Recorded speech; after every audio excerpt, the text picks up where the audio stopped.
Hi, I'm Mark Sleboda, and this is The Real Politick.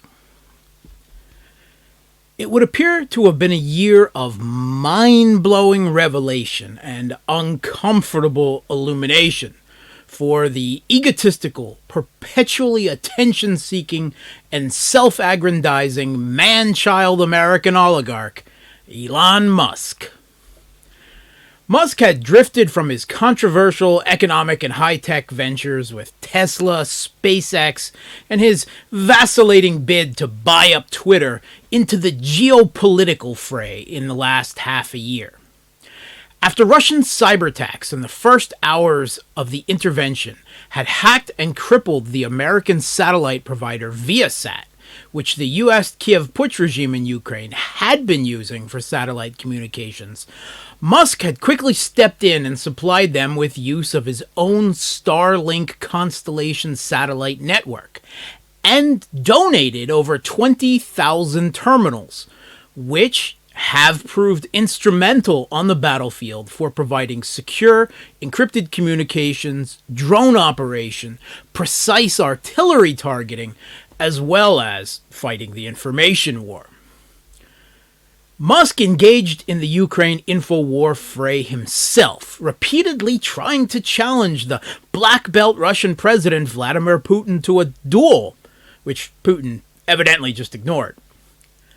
But bowing to his personal tendency towards contrariness and controversy, Musk had also refused to block RT on Starlink, unless at gunpoint, adding that RT often had some good points. Then, in early October, Musk blew up the info war and instigated an epic online geopolitical soap opera by proposing a peace plan between Russia and Ukraine on Twitter, complete with a poll that involved Ukraine returning to neutrality and redoing referendums held in former Ukrainian regions under UN supervision, all in the interest of averting World War III. The proposal was greeted with fury by the Kiev regime and its supporters.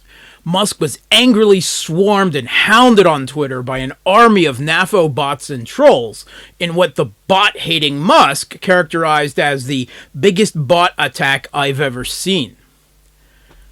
The Twitter account of the Kiev regime leader Zelensky responded with its own poll, asking whether people liked better the Musk supporting Ukraine or the Musk supporting Russia. Elon subsequently got involved in Twitter spats with the neocon American Senator Lindsey Graham and fellow neocon and washed-up chess player Garry Kasparov over his peace plan.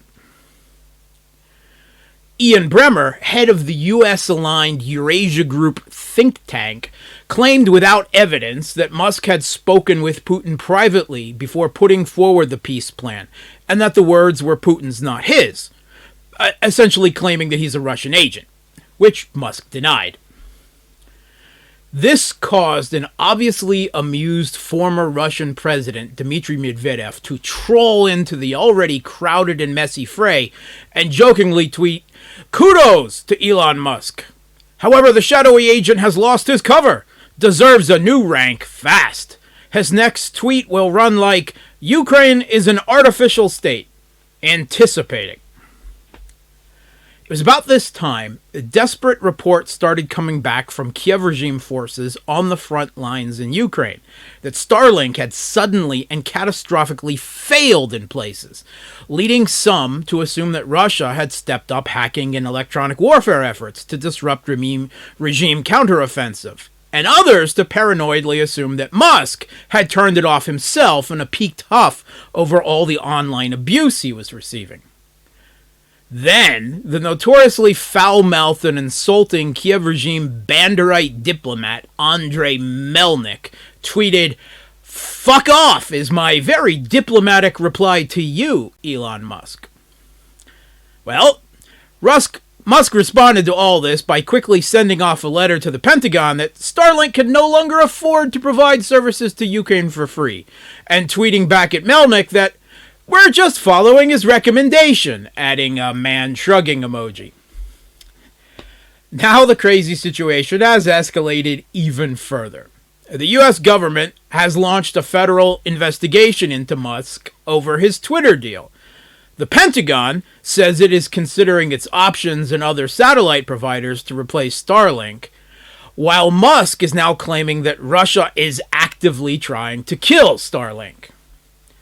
And to top it all off, Musk was reportedly briefly placed on Mirotvorets, the Kiev regime's notorious official, non-official kill list curated by their intelligence service, the SBU. Upon discovering this on Twitter, Musk tweeted out, "Is this list real? What's the URL?" And upon being presented proof, commented, "Concerning." Apparently, despite providing serious battlefield assistance to the US-backed Kiev Putsch regime in Ukraine, the American oligarch is completely ignorant of it. It was only fit for me to reply back to Musk with my own tweeted meme. From Game of Thrones. "Oh, my sweet summer child. How much you don't know, Elon Musk."